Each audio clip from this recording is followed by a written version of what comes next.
Hello, I'm Steve Carr and welcome to Point, another episode about passive tone stacks and how you can understand them and make them work for you.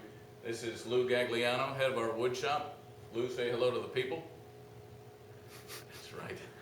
That's the way I like to hear it. Okay, drawing this out for you. Don't get too frightened by any of this.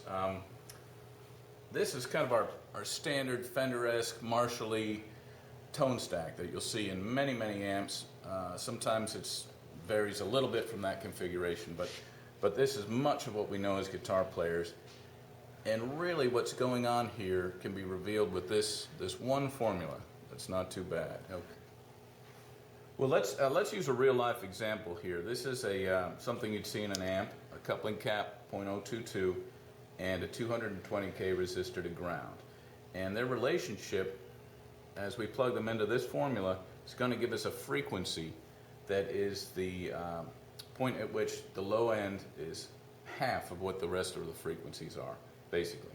I'm generalizing a lot here. But this is the best way to use it. So you plug it in, 2 pi, R is the resistance, C has to be in farads. This is microfarads, but anyway. You do that and you get 32 hertz. So if you're playing guitar and just going through this at 32 hertz, that would be the point where you really wouldn't have much signal. Okay.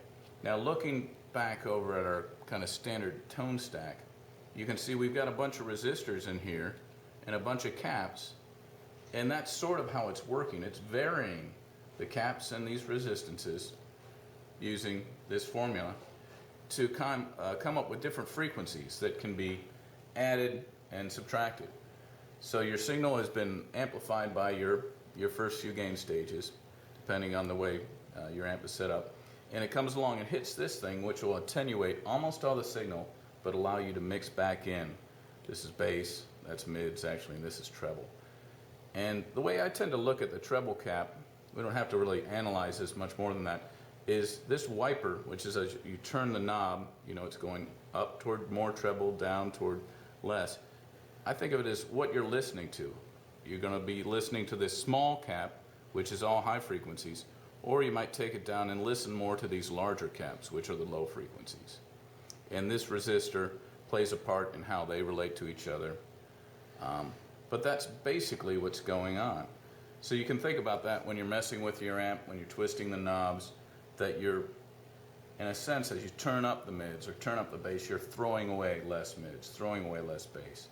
And as you twist that treble, you're listening to this high treble cap or listening more to the low and mids.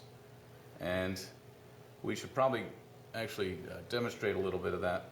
One other thing I want to point out, I'll show you when we're playing, but the mid knob on most amps, and our amps in particular, can really affect how the rest of this system works. Because again, it's subtractive, it's throwing things away. So if this resistor gets too large, you're not throwing away much anymore, and therefore the whole system has less of an effect.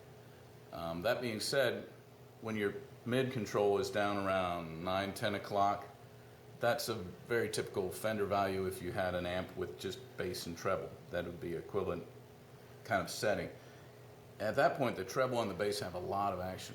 When you crank the mids all the way, I might be going on and on. Probably a word from our sponsor soon. But anyway, if you crank the mids all the way, you get a lot more forward sound, but you lose some of the action of your bass and treble. Okay, recording. Lou, thanks for your help on this. My pleasure. All right, back to work.